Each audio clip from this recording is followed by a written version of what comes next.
Mga kwentong sumasa inyo, mga damdaming sumasa puso. Kasama si Tony Aquino. Sumasa puso.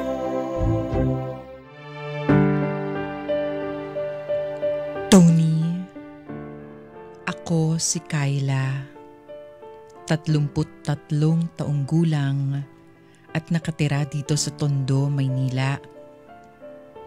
Mula pagkabata ay mulat na ako sa kahirapan ng buhay. Wala kaming sariling bahay at maswerte na kung makakain kami ng 3 beses sa isang araw. Umaasa lang kasi kami sa kita ng Tatay Berto ko sa pagiging construction worker. Minsan tumatanggap ng mga labada ang Nanay Rosa ko para may pandagdag kami sa pambili ng pagkain. Sa kabila kasi ng kasipagan ng mga magulang ko, madalas pa rin kaming kinakapos.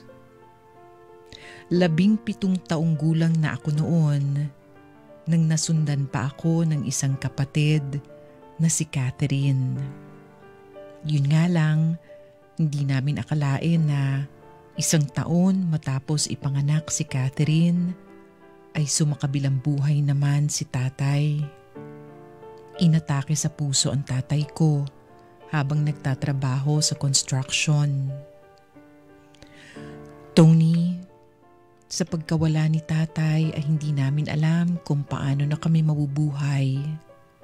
Lalo na't kay tatay lang naman kami umaasa.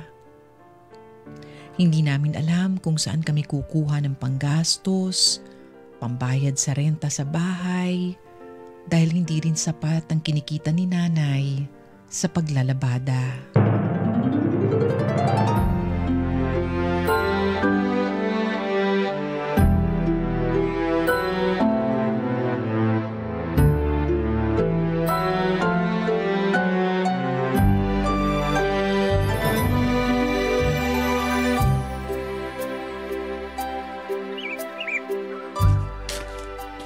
Konti na lang malapit na ako sa bahay. Makakapagpahinga na rin ako sa wakas. Ay, teka, anong nangyayari? Bakit nasa labas ng bahay yung mga gamit namin? Lumayas na kayo! Uy, si nanay yun ah. Bakit parang inaaway siya ni Mariposa? Huwag mo muna kaming palayasin. Bigyan mo pa ako ng 1 linggo. Pangako, mababayaran din kita. Nay! Nay, anong nangyayari? Kayla, anak, pinapalayas na tayo ni Mariposa. Parang awa niyo na po. Huwag niyo po muna kaming paalisin. Wala akong pakialam. Kung wala kayong mapupuntahan, umalis na kayo dito. Nagmamakaawa na ako sa'yo. Bigyan mo pa ako ng konting palugi. Ilang beses na kitang pinagbigyan, Beth. 2 buwan nyo na akong hindi binabayaran. Puro na lang kayo pangako na palagi namang napapako. Parang awa mo na. Maawa ka naman sa mga anak ko. Wala talaga kaming matutuluyan. Abi, bakit naman ako maaawa sa inyo? Kayo nga itong hindi man lang marunong maawa sa akin. Hindi kayo marunong magbayad. Ni 5 duling, wala man lang kayong ibinibigay. Negosyo ko tuloy ang naapektuhan dahil sa inyo. Pasensya ka na, Mariposa. Kailangan ko lang kasi talagang unahin yung pambili ng pagkain namin sa araw-araw, tsaka yung pambili ng gatas ng anak ko. Wala akong pakialam sa mga pangangailangan nyo. Ang kailangan ko ay yung bayad nyo. Okay? Kaya mabuti pa, lumayas na kayo para naman mapaupahan ko na to sa ibang marunong magbayad. Mariposa naman. Parang awa mo na. Huwag mo muna kaming paalisin. Tumayo ka dyan. Hindi ko kailangan ng pagluhod mo. Okay, Beth? Pera ang kailangan ko. Pera, ha? Kaya kahit lumuhod ka pa dyan, buo na ang desisyon ko. Lumayas na kayo. Layas. Dali na, lumayas na. Mariposa, maawa na po kayo po. Parang awa niyo na po. Lumayas na kayo. Maawa ka sa amin.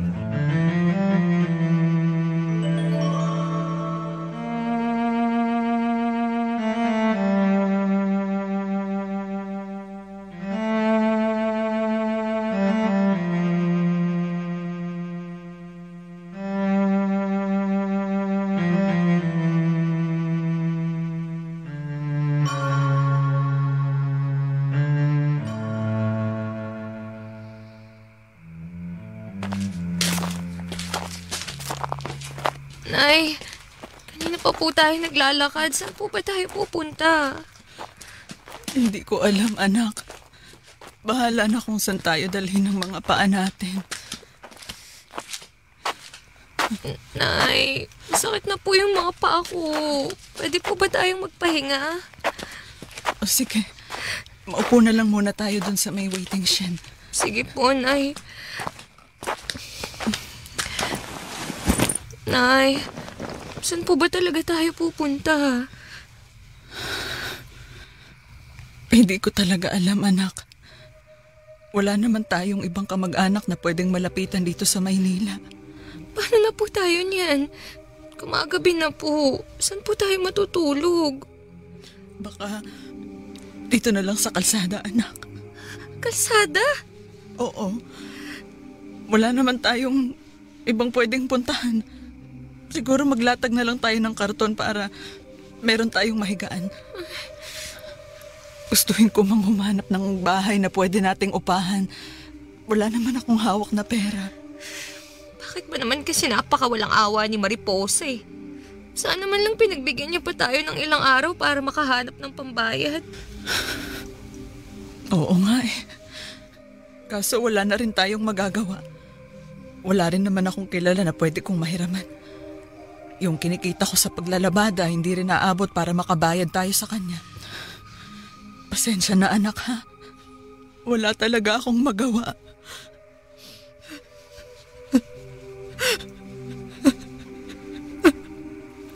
Pakiramdam ko tuloy, wala akong kwentang ina.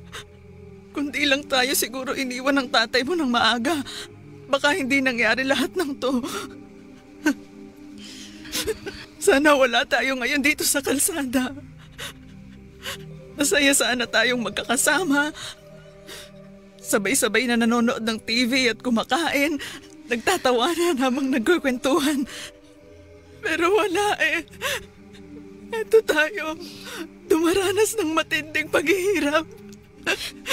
Nay, may tumahan na po kayo.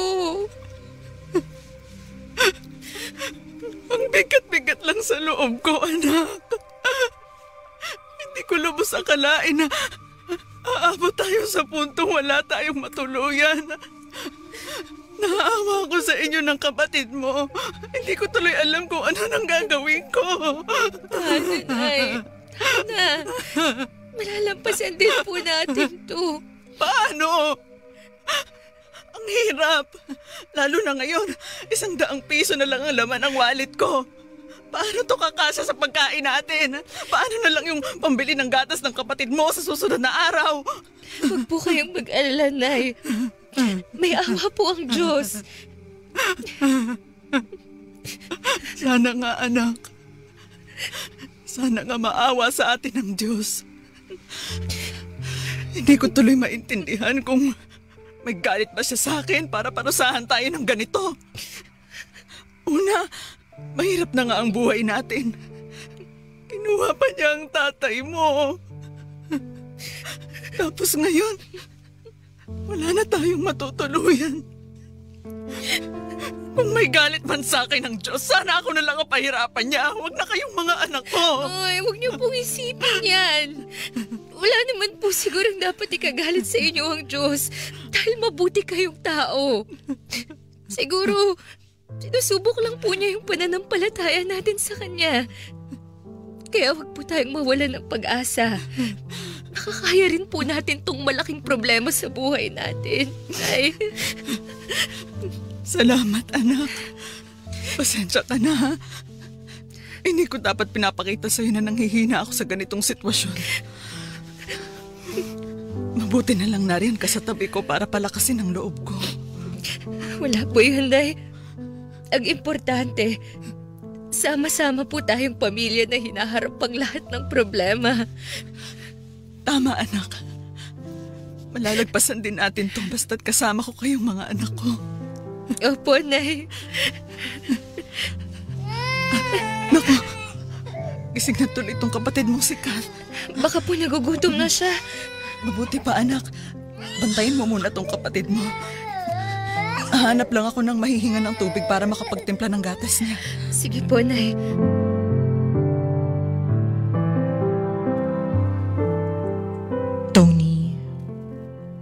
wala naman kaming kilalang matutuluyan, ay nagpalipas na lang kami ng gabi sa kalsada. Gustuhin man namin na humanap ng bagong paupahan. Wala naman kaming pera na pambayad sa deposito at paunang bayad sa bahay.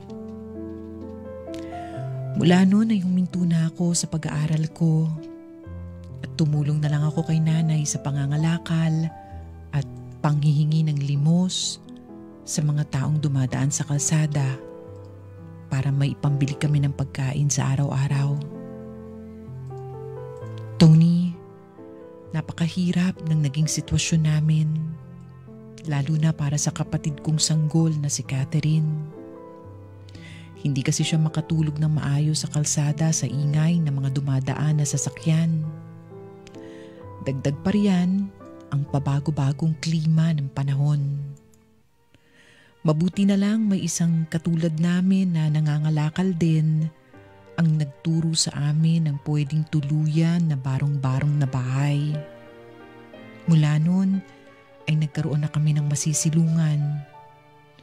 Yun nga lang, lagi pa rin kaming laman ng kalsada dahil doon kami humahanap ng aming ikabubuhay.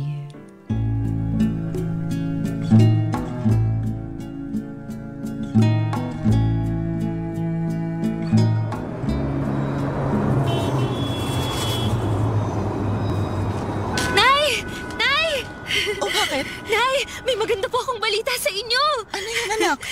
Malaki ba ang napagbentahan mo ng kalakal? Hindi po yun, Nay. Ano? Nay, magkakatrabaho na po ako. Ha? Trabaho? Opo, Nay. Nakausap ko yung may-ari ng kainan dun sa may kabilang kanto. Yung kinukuhanan ko po ng mga kalakal. Naghahanap daw po sila ng mga tagahugas ng mga pinggan. Kaya agad po ako nagtanong kung pwede po ako. Tapos ayun, pumayag naman po sila agad. Ganun ba? Mabuti naman kung ganun. Nay, okay lang po ba kayo? Parang hindi po kayo masaya sa ibinalita ko eh. May problema po ba?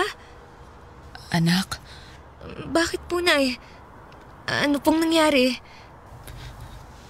Nak?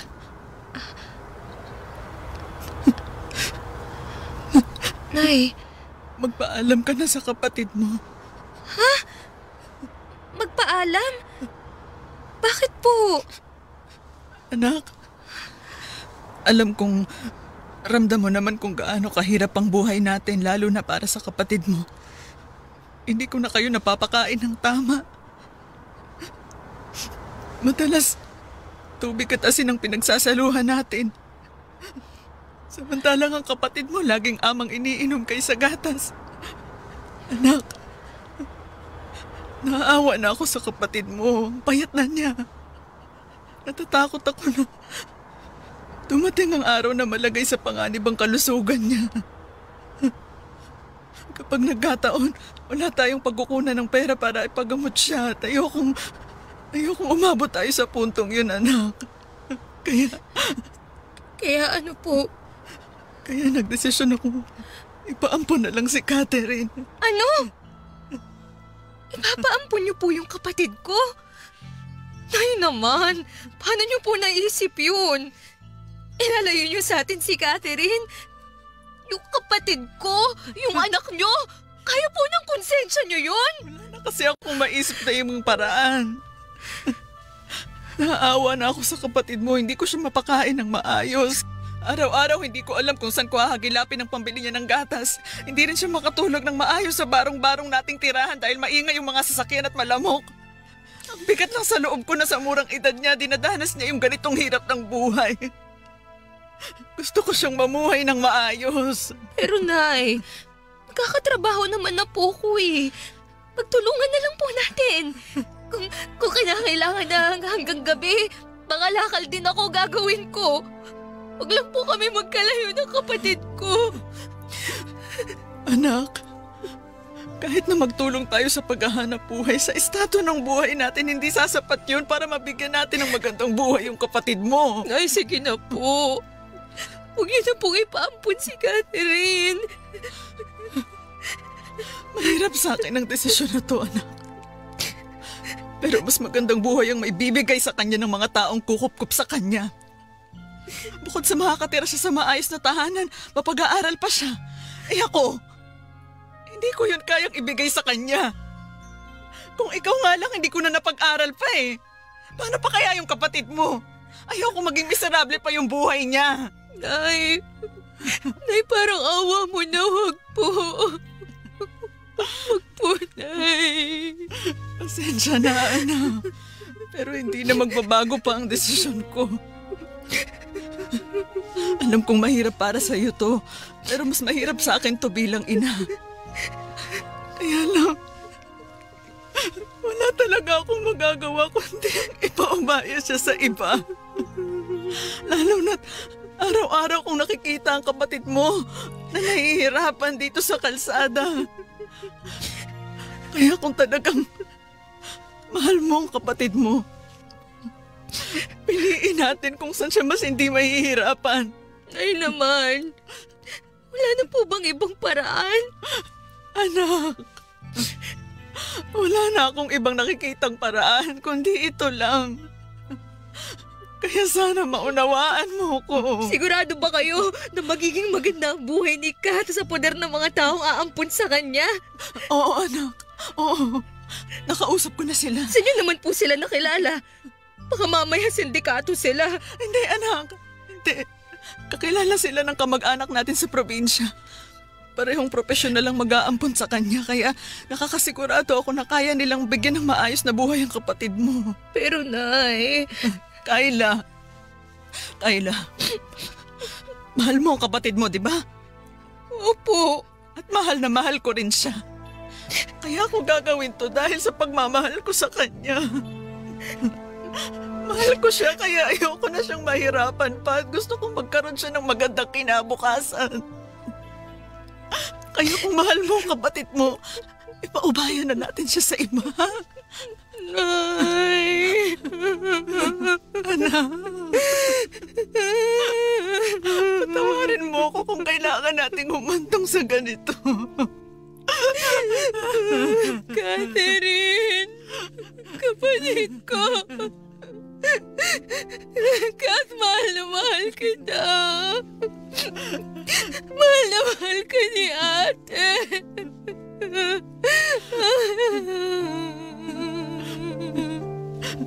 Mga anak ko,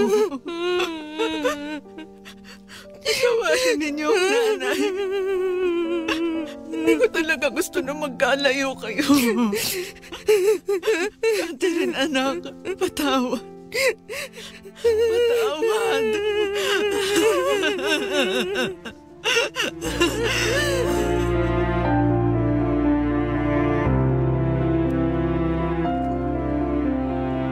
Tony, labag man sa kalooban ko na mawalay sa amin ang kapatid ko na si Catherine, kailangan kong tanggapin ang katotohanan na mas magiging mabuti ang kalagayan niya kung ipapaampun namin siya. Nung araw din na yun ay agad na kinuha si Catherine sa amin. Naalala ko, walang tigil ang iyak namin ni nanay. Parang sasabog ang dibdib ko sa posibilidad na yun na ang huling beses na makikita ko ang kapatid ko. Tony, binigyan kami ng 10,000 na mga taong umampon sa kapatid ko. At yun ang ginamit namin na pambili ng bigas at puhunan ni nanay sa pagtitinda ng candy, sigarilyo, kape at tinapay sa kalsada. Kaya lang, ilang araw lang ang nakalipas, habang nagtatrabaho ako sa kainan, umiiyak na pumunta sa akin si nanay.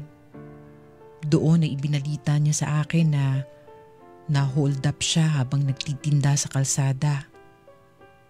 Tinangay ang lahat ng aming pera. Nakakagalit.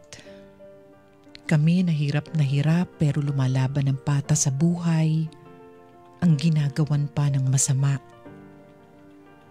Kaya mula noon, bumalik na lang si nanay sa pangangalakal. Samantalang ako naman ay nagpatuloy sa pamamasukan sa kainan. Tony, makalipas ang 2 taon, humina naman ang kainan na pinapasukan ko at nabawasan ang araw na ipinapasok ko sa trabaho. Kaya lumiit na rin ang kita ko. At sa mga araw na wala akong pasok sa kainan, sumasama ako kay nanay sa pangangalakal ng mga basura. Napakahirap ng buhay namin. Araw-araw kaming sinasampal ng realidad kung gaano kami kababang uri. Ang masakit pa, may mga taong umiiwas sa amin na akala nila gagawa namin sila ng masama. Siguro dahil marurumi kami, mabaho, kaya tila pinandidirihan. Pero mas nalulungkot ako kapag nakakakita ako ng isang buong pamilya na sabay-sabay na kumakain sa mga restaurant. Mas lalo akong nangungulila sa tatay ko at sa kapatid ko na si Catherine.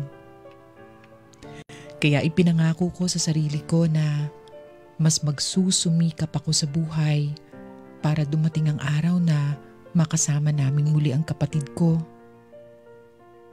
Pero mukhang malayo pang mangyari yon. Lalo na't sunod-sunod pa na problema ang dumating sa buhay namin ni nanay.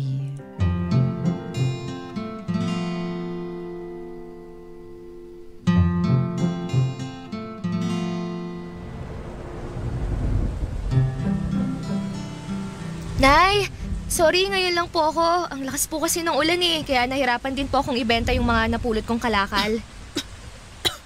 Okay lang, anak. Nay, okay lang po ba kayo? Oo, anak. Nay, 1 linggo na po yung ubo niyo Hindi pa rin po nawawala. Uminom na po ba kayo ng gamot? Oo, uminom na ako. Mabuti po siguro, Nay, magpa-check up na kayo. Nako, hindi. Hindi na, anak. Gastos lang yun. May libreng check up naman po sa may center, Nay. Lalo na kapag humingi tayo ng tulong sa barangay. Hindi na. Uunahin ko pa ba yun kaysa sa paghahanap buhay? Sayang lang ang kikitain ko sa isang araw kung ipupunta ko pa sa center. Pero mas mahalaga pong matingnan kayo ng doktor. Hindi, bale na lang. Anak, pakiabot nga sa akin yung isang kumot dyan sa kahon. Masyadong malakas tong ulan. Sobra tuloy akong giniginaw. Ito po, Nay. Teka, Nay, ang taas po ng lagnat niyo. Ay, Diyos ko. Hindi yan. Sinat lang yan, anak. Hindi po, sobrang init niyo po. Tsaka nangangatog na kayo sa ginaw Mabuti pa dadalhin ko na kayo sa ospital. Hindi na, Nay, hindi na. halika na. Nay! Nay! Nay, anong nangyayari sa inyo? Diyos ko po. Nay! Nay, gising! Nay! Hingi ako ng tulong, Nay! Hingi ako ng tulong! Tulong! Tulungan niyo ako! Kuya! Kuya, tulong! Tulungan niyo po ako! Manang, tulong! Tulungan niyo po ako! Diyos ko! Sana naman pa may tumulong sa akin! Kuya! Kuya, tulong! Sir! Sir, para po sandali, sir! Oh, bakit iyan? Sir, tulungan niyo po ako! Oh, bakit? Ano nangyari?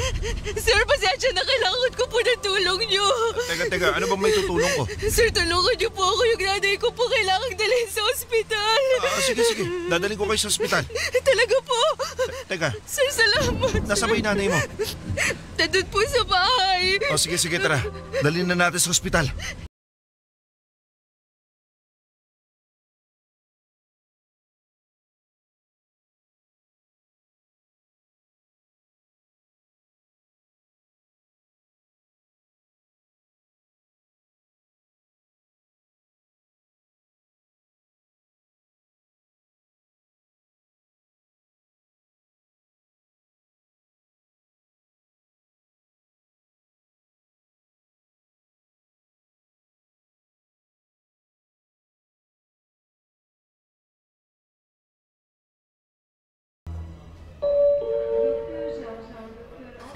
Kamusta na si nanay mo? Mabuti naman po, sir. Awa ng Diyos, bagyang bumaba na po yung lagnat niya. Salamat sa Diyos kung ganon. Nga pala, ito pala yung iba pang mga gamot na kailangan na inumin ng nanay mo. Binili ko na. Eh, sir, nakakahiya naman po. Kamahiya. Tanggapin mo na. Maraming salamat po, Lalo na po sa pagtulong niyo sa amin na dalhin si nanay dito sa ospital. Kahit hindi niyo naman po kami kakilala. Maraming salamat po talaga at pasensya na po sa abala. Desperado lang po talaga akong saklolohan yung nanay ko. Walang anuman at masaya naman ako na nakatulong ako. Salamat po ulit. Sir, ano po palang pangalan niyo? Fernan. Salamat po, Sir Fernan. Wala yan. Ikaw, ano pangalan mo? Kyla po. Kyla pala ang pangalan mo. Teka, nag-aaral ka pa ba? Hindi na po. Tinutulungan ko na lang po si nanay sa pangangalakal. Minsan po, nagtatrabaho po ako bilang tagahugas ng pinggan sa kainan. Ganun ba? Sipag mo naman pala. Matagal na ba kayo nakatira doon sa barong-barong na bahay? Opo. Bale, 2 taon na pong mahigit kaming nakatira doon ni nanay. Mula po nung pinalayas kami nun sa inuupahan naming bahay dahil hindi po kami nakakabayad sa renta Namatay na po kasi yung tatay ko kaya sobrang naging mahirap po ang buhay namin. Ganun ba? Ang hirap naman pala ng pinagdaraanan ninyo. Kyla? Nay, kumusta na pong pakiramdam niyo? Mabuti-buti naman na. Teka, nasan ako? Nasa ospital po tayo. Nawala na po kasi kayo ng malay kanina Mabuti na lang may nagmagandang loob na tumulong sa atin para madala kayo rito sa ospital. Sino naman ang tumulong sa atin? Si Sir Fernan po. Nay, ito pala si Sir. Nay, kamusta na pong pakiramdam niyo? Mabuti naman. Pasensya na ho kayo, sir. Naabala pa kayo ng anak ko. Naku, wala po yun. Maliit na bagay lang ho ito. Salamat talaga. Pero anak, umuwi na tayo. Wala tayong ibabayad dito. Nay, hindi tayo pwedeng basta umuwi hanggat hindi sinasabi ng doktor. Huwag niyo po munang intindihin ng pambayad. Hahanap po ako ng pwede kong mahiraman. Naku, hindi na. Umuwi na tayo. Nay, huwag niyo na pong intindihin yung pambayad sa ospital. Ako na pong bahala. Ha? Naku, hindi na. Nakakahiya. Saka, wala kaming ibabayad sa'yo, sir. Opo, sir. Nakakahiya na rin po talaga. Malaking bagay na po yung pagtulong nyo na pagdala dito kay nanay sa ospital. Nako, huwag na po kayo makulit, ha? Ako na pong bahala sa lahat ng gastos nyo dito. At hindi nyo rin po ako kailangan bayaran pa. Tulong ko po ito sa inyo. Talaga po, sir? Oo naman. Ako, maraming salamat po talaga. Salamat po, sir. Tatanawin ko po itong malaking utang na loob sa inyo. Hulog po kayo ng langit sa amin. Napakabuti niyo po, Sir Fernan. Salamat po. Wala yan. Basta kapag may kailangan kayo, huwag kayong mahiya na magsabi sa akin, ha? Iiwan ko sa yung cellphone number ko, Kyla. I-text mo lang ako kapag meron pa kayong ibang kailangan, ha? Salamat po talaga. Salamat po.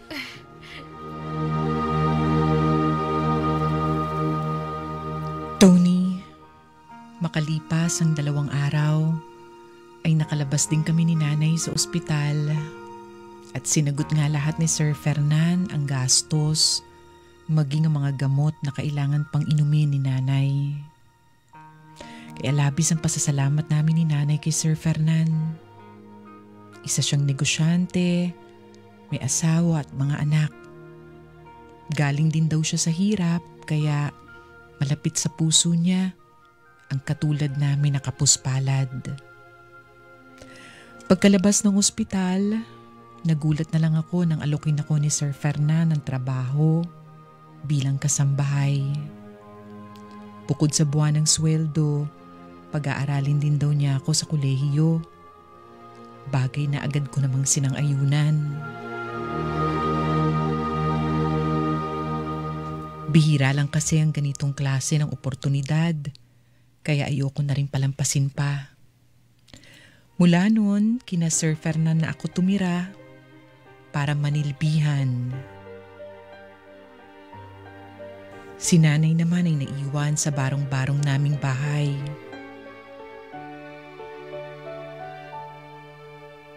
Maayos ko namang napagsasabay ang pag-aaral at pagtatrabaho. Mahirap, pero kaya. Lalo na't naniniwala ako na ito ang magsisilbing tulay para makaahon kami sa kahirapan.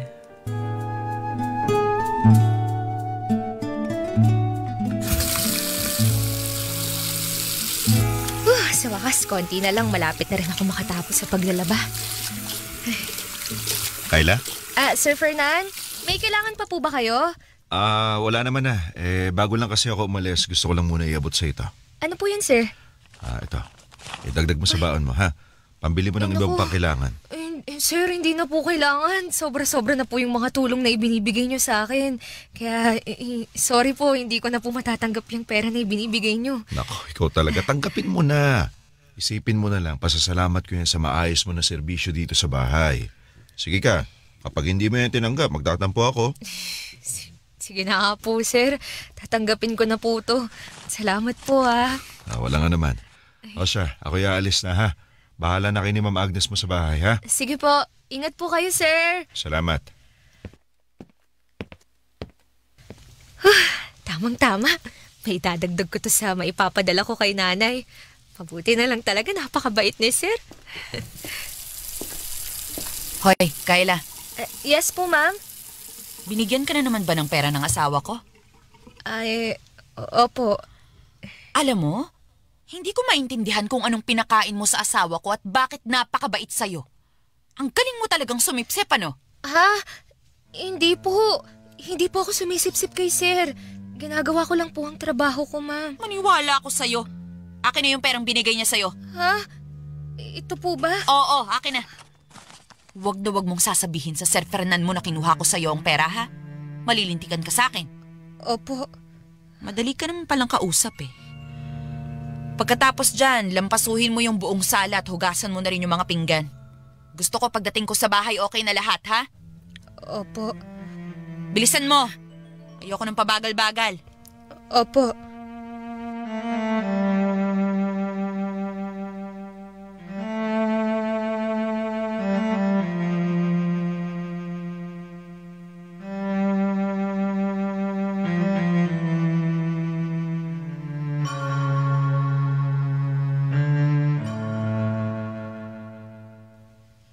Hoy, babae! Buisit ka!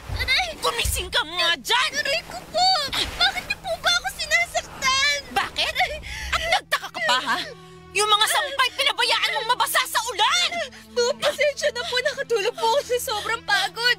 Sadali po, kukunin ko na po yung mga sampay. Wag na! Wala ka na magagawa dahil basa na lahat ng mga damit!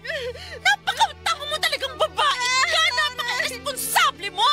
Kaya itong nababagay sa'yo para magtanda ka! Aray ko po! Tama na! Nasasaktan na po! Wala akong pakialam kahit masaktan ka! Napakawalang kwenta mong utusan! Tama na po! Ma'am, parang awa niyo na po! Ma'am, lalapad ko na lang po ulit yung mga damit! Ma'am, tama na po! Tama na! Buisit! Diyan ka na!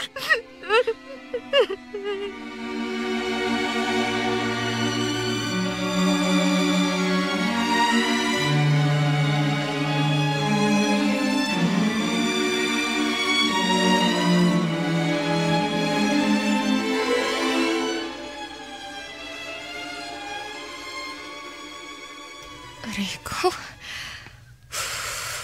Buti na lang may yelo pa sa ref.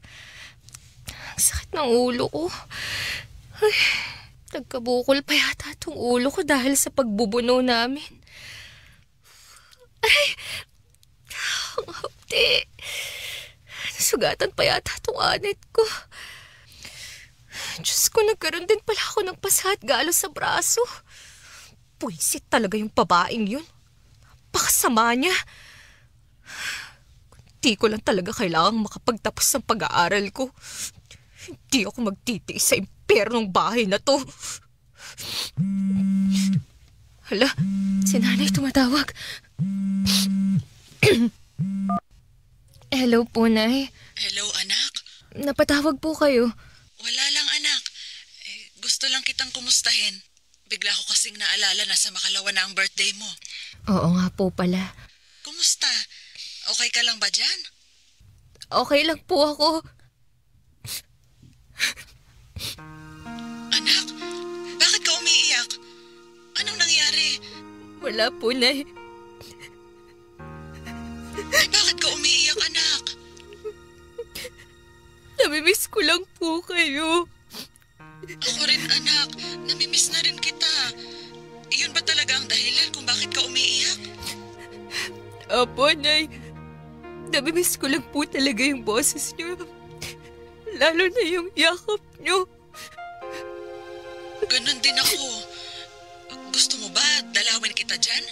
Naku, Nay, wag na po. Ako na lang po ang dadalaw sa inyo sa susunod na buwan. Kapag pinayagan po ako nila Ma'am Agnes at Sir Fernan. O sige, anak. Ikaw ang bahala. Kumusta naman sila sa'yo?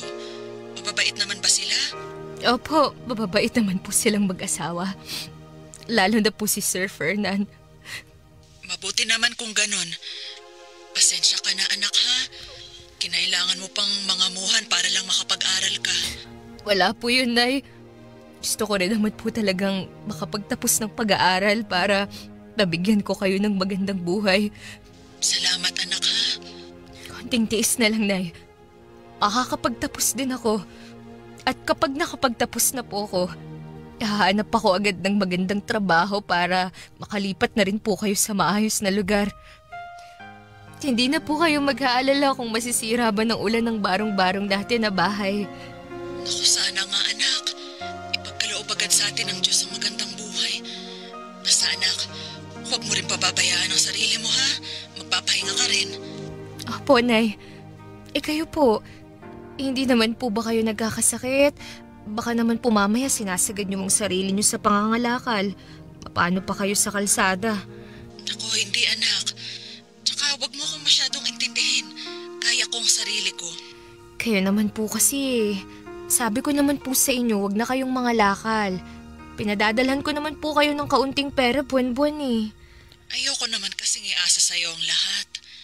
Tsaka gusto ko rin naman yung ginagawa ko para nakakatulong ako sa'yo sa mga gastusin. Isa pa, para na rin nakakapag-ehersisyo ako, di ba? Basta, Nay, wag po kayong masyadong magpakapagod, ha? Oo naman. Ikaw din. Tatandaan mo, ha? Mahal na mahal ka ng nanay at miss na rin kita. Ako rin po, Nay. Miss na miss ko na po kayo. At mahal na mahal ko din po kayo. Basta, konting tiis na lang po. Makakahinga rin po tayo. May awa rin po ang Diyos.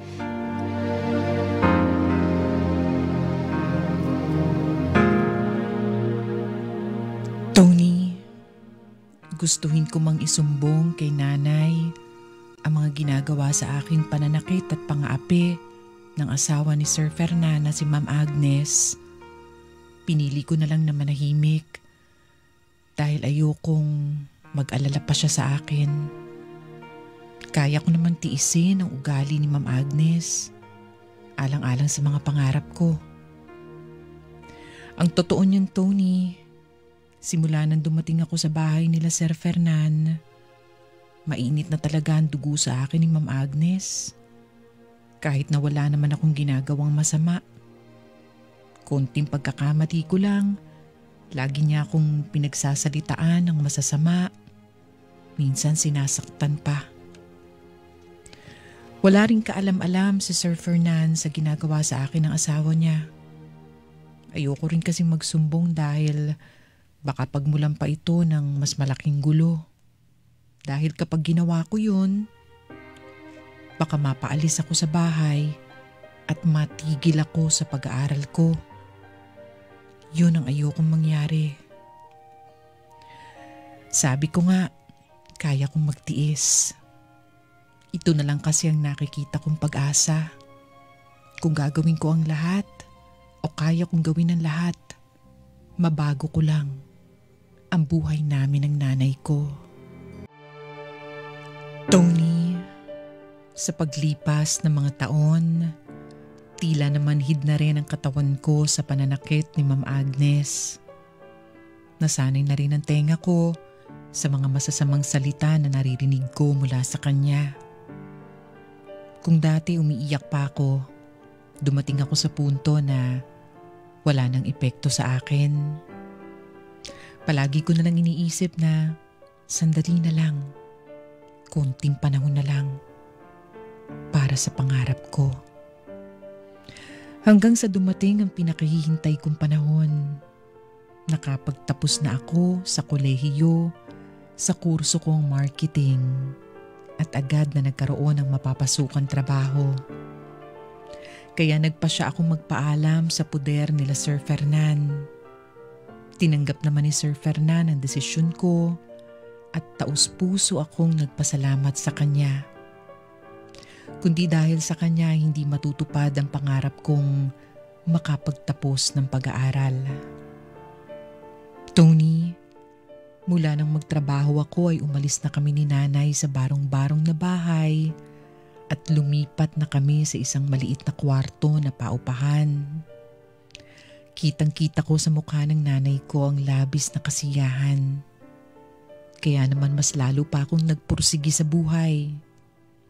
Makalipas ang ilang taon, na-promote ako sa trabaho at masasabi ko na yun na ang simula ng pagbabago sa buhay namin.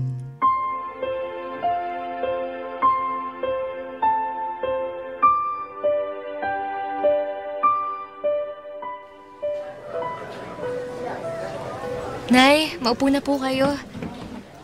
Salamat, anak. Nay, okay lang po ba kayo? Napapansin ko po na parang kanina pa kayo lingon ng lingon eh. Ano kasi anak pwede ba tayo dito? Ha? Ano pong ibig niyong sabihin? Pwede ba tayong kumain dito? Hindi ba tayo palalabasin? Oo naman, Nay. Pwedeng pwede. Tsaka magbabayad naman tayo eh. Pero hindi ba mahal dito? Tignan mo yung mga kumakain sa kabilang lamesa. Mukhang mayayaman. Baka mamaya kulangin ng pera mo at makulong pa tayo. Si nanay naman. Huwag po kayong masyadong mag-alala. Dahil hindi naman po tayo pupunta rito kung wala tayong ibabayad eh. Hindi lang kasi ako makapaniwala, anak, na nakapasok na tayo sa ganitong restaurant. Dati pinapanood lang natin yung mga taong kumakain sa ganitong lugar. Habang tayo, nandun sa labas at naghahanap ng mga kalakal. Oo nga po, Nay. Kaya simula ngayon, sisikapin ko po na maranasan natin na makakain sa mga ganitong restaurant. Titikman po natin lahat ng mga pagkain na hindi natin nakakain noon. Salamat, anak, ha. Hindi ko akalain na sa tanang buhay ko mararanasan ko to. Hayaan mo, Nay. Marami pa po tayong lugar na makakainan. At mas lalo po akong magsisipag sa trabaho ko para marami pa po tayong bagay na maranasan. Talaga? Nakakatuwa naman, anak. Opo, Nay. Ay, sa ngayon, umorder na po muna tayo. Nagugutom na po ako eh. Ako rin, anak. Eto po yung menu. Ano po yung gusto niyong kainin dito? Naku, ang hirap naman bigkasin ng mga pagkain dito. At ang mamahal naman pala ng mga presyo, Diyos ko po. Ay, huwag niyo na pong tingnan ng presyo. Basta ituro niyo na lang po sa akin yung mga gusto niyong kainin. Ang mamahal naman kasi. Nangihinayang ako. Pambili na sana natin to ng bigas o di kaya ng 5 kilo na baboy. Ay naman, okay lang po yan. Minsan lang naman po tayo kakain ng ganito eh. Tsaka huwag niyo na pong alalahanin ng bigas. Ako na pong bahala doon, okay? Sige na nga, anak. Teka lang ha. Ito na yun. Mukhang masarap to. Truffle chicken and mushroom. At itong grilled pork chop up of raw. Ano yan, anak? Ay, hindi ko rin po masyadong alam na eh. Mukhang masarap po sa picture eh. Basta, orderin na lang po natin. Sige, anak. Ikaw ang bahala.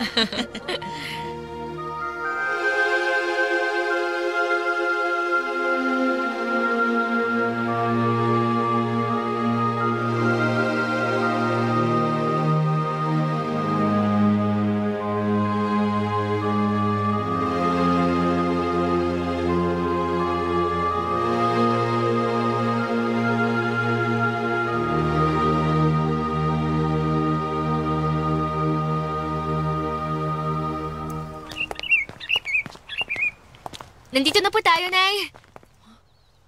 Ang ganda naman ng apartment ng kaibigan mong si Queenie. Ang ayos. Mukhang tahimik dito ah. Nakakatuwa pa't malapit sa palengke, sa simbahan at sa eskwelahan. Oo nga, Nay. Maganda po talaga tong pwesto. Tara na po, pasok na tayo. Sige anak.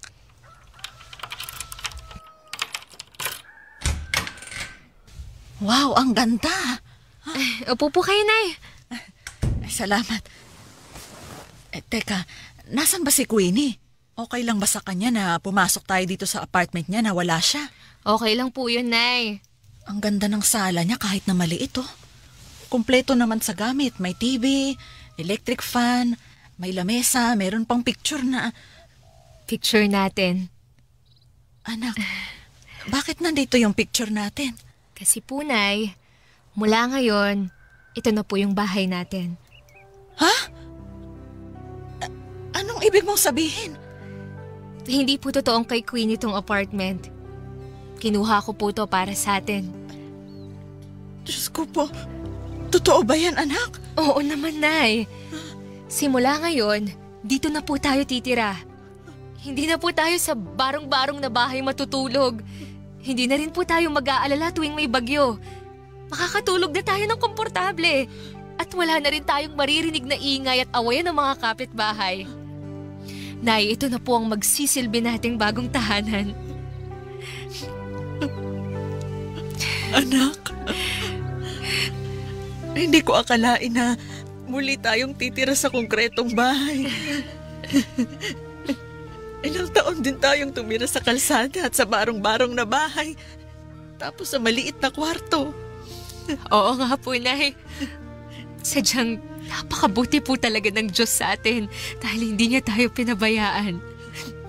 At eto, paunti-unti, pipilitin kong makabangon tayo hanggang sa guminhawa po ang buhay natin. Salamat talaga, anak. Salamat. Nay, huwag na po kayong umiyak. Pasensya na, anak.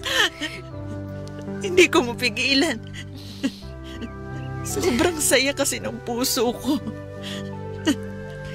Hindi ko akalain na mararanasan ko ang lahat ng to. Nay, kagaya ng sinabi ko sa inyo kanina, marami pa po tayong bagay na mararanasan. Teka, Nay, halika kayo rito. May papakita po ako sa inyo. Naku, ikaw talaga, anak, ha? Masyado mo na akong sinusurpresa sa araw na to. Tara, Nay. Tara, tingnan niyo po. Tada! Meron na po tayong kwarto. Wow! Nakakatuwa naman, anak. Hindi lang po yan, Nay. Hindi na po sasakit ang likod nyo dahil sa kutsyon na rin po tayo matutulog. Salamat, anak. Sigurado akong mahimbing na lagi ang tulog ko. Tapos, Nay, hindi nyo na rin po kailangan na magkusot pa ng mga damit dahil meron na rin po tayong... diba? Washing machine! Opo, Nay! Naku, baka naman naubos na ang pera mo kakabili ng mga yan. Hindi naman po, Nay. Nakuha ko naman po yan ng hulugan kaya hindi naman po mabigat bayaran. Gusto ko rin po kasi na kapag dinala ko na kayo dito, kompleto na yung mga gamit natin. Salamat talaga, anak. Daig ko pang tumama sa loto sa sobrang saya. Ang nanay naman. Wala na po kayong ginawa kundi umiyak. Anong magagawa ko? Sobrang saya ko, anak. Gusto ko mang pigilan ang luha ko pero hindi ko magawa. Ikaw kasi, anak, masyado mo akong pinapasaya. Alam mo, Nay, mas masaya po ako kapag nakikita ko kayong masaya. At kaya po ako nagsusumikap sa trabaho ko dahil gusto kong iparana sa inyo ang maayos at maginhawang buhay. Oo, bakit naman po kayo napabuntong hininga? Kasi anak, bigla ko lang naisip ang kapatid mo na si Kat. Siguro kung kasama pa rin natin siya, masayang masaya rin yun ngayon. Sana lang talaga nasa mabuti siyang kalagayan. Sa palagay ko naman, Nay, nasa maayos din siyang kalagayan. hindi naman siya pababayaan ng mga taong kumukup sa kanya. Sana nga. Halika nga dito, anak. Payakap naman ang nanay.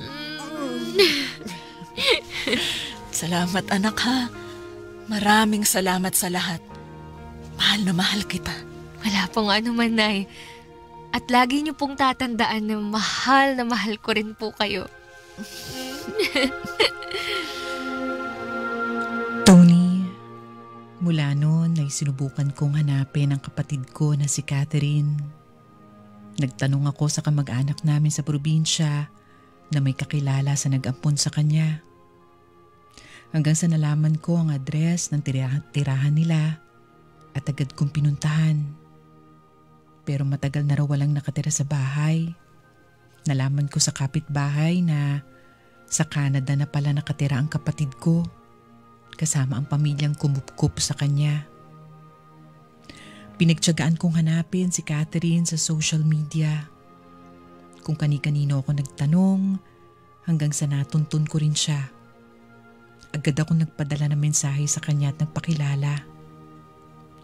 Sa totoo lang maliit yung tsansa na pansinin niya ako kasi malamang hindi na niya kami maalala pa. Masyado pa siyang maliit nun eh. Pero Tony, laking gulat ko na lang nang sumagot siya at masaya kaming nagkumustahan. Mula nun madalas na kaming nagkakausap ng kapatid ko. Pero minabuti ko munang ilihim ito kay nanay dahil bala ko siyang sorpresahin. Sakto kasi pwede nang umuwi si Catherine sa Pilipinas para magbakasyon. Naisip ko na doon na lang sabihin sa nanay ko na nahanap ko na ang kapatid ko.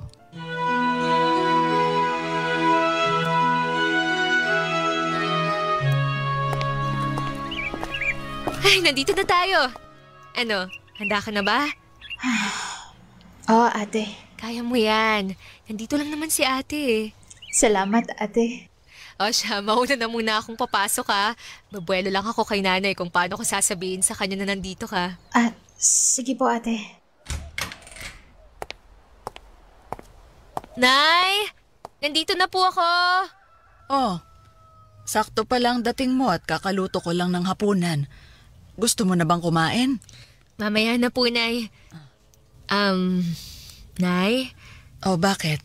May kasama po pala ako. Sino? Boyfriend mo? Bakit hindi mo papasukin? Hindi po, Nay. Hindi ko po boyfriend. Manliligaw pa lang. Hindi rin po. Nay, yung kasama ko ngayon, matagal na kayong gustong makita.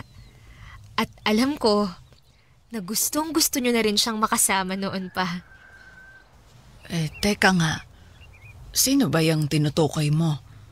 Wala naman akong ibang gustong kasama kundi ang kapatid mo.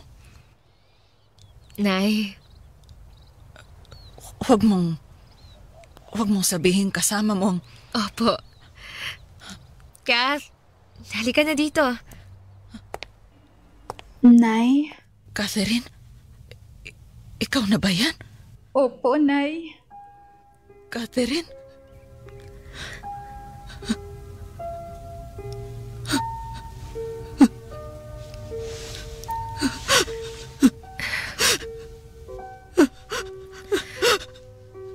Nay, ayan ka na naman eh. Inuunahan ka na naman ng iyak mo. Nay? Anak ko. Nanay.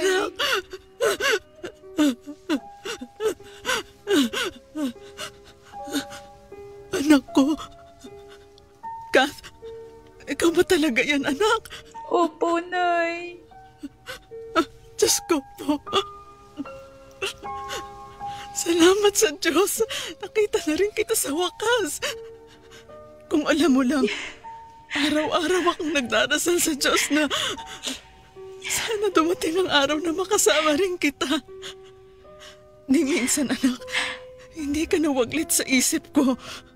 Lagi kong iniisip kung ayos ka lang ba, kung ligtas ka ba, masaya ka ba, at kung may maganda kang buhay. At sa tuwing pinipikit ko ang mga mata ko, iniisip ko kung ano na nga bang itsura mo. Ano bang mga hilig mo? Ano pa yung paborito mong pagkain? At marami pang iba tungkol sa iyo. Nay. Anak, napakahirap sa akin na malayo ka. Alam mo ba sa tuwing birthday mo, parang sinasaksak ang puso ko kapag naaalala kita. Naaalala ko kung gaano kasakit sa akin bilang ina na ipinaubaya kita sa iba. Hindi ko man lang nagagawang batiin ka. Mapaglutuan, mahalikan, mayakapan lang. Anak, patawarin mo ang nanay, ha? Hindi ko talaga ginusto na ipamigay ka sa iba. Kaya lang, sa sitwasyon ng buhay natin noon, wala akong ibang magawa kundi ang ipaampon ka para hindi mo nadanasin ang hirap ng buhay namin ng ate mo. Catherine, tama si nanay. Sobrang naging hirap lang talaga ng sitwasyon namin. Alam kong hindi mo na yun matatandaan dahil 1 taong gulang ka pa lang noon. Kundi kami mga lakal ng basura, wala tayong pambili ng gatas mo. Iyak ka rin ng iyak kaya hindi ka rin halos makatulog noon. At ang tanging paraan lang na naisip ni nanay para hindi ka mahirapan ay yung ipaampon ka. Kaya sana mapatawad mo ako, anak. Alam kong mali ang ginawa ko pero bilang ina, yun ang alam kong makakabuti para sa iyo. Naiintindihan ko naman po lahat. At nakwento rin naman po ng mga umampun sa akin kung ano yung naging hirap ng sitwasyon natin noon. Sila rin po ang nagpaunawa sa akin na hindi ako dapat magtanim ng galit sa inyo, Nay. Kaya wag na po kayong humingi ng tawad pa. Kasi naunawaan ko naman po ang lahat. Salamat, anak. At maraming salamat din sa mga tumayong magulang mo. Napakabuti po nila, Nay. Katunayan, sila pa nga yung sumagot ng pamasahe ko pauwi dito sa Pilipinas para lang makita at makasama ko po kayo ni ate. Ibig mo bang sabihin, sa ibang bansa ka na nakatira? Opo, Nay. 6 na taon na po ako nakatira sa Canada. Ganun ba? Mabuti naman pala't maganda ang naging buhay mo kasama ang pamilya mo. Opo, Nay. Pero anak, ayaw mo bang tumira na kasama kami ng ate mo? Oo nga. Catherine, para naman makumpleto na tayo. Alam ko, hindi kami singyaman ng mga kinagisnan mong magulang pero nagsikap ang ate mo para maging maayos ang pamumuhay namin. Kita mo naman tong bahay, oh. Hindi ganun kalaki pero maayos at malinis. Magiging komportable ka dito. Malapit din to sa mga magagandang eskwelahan.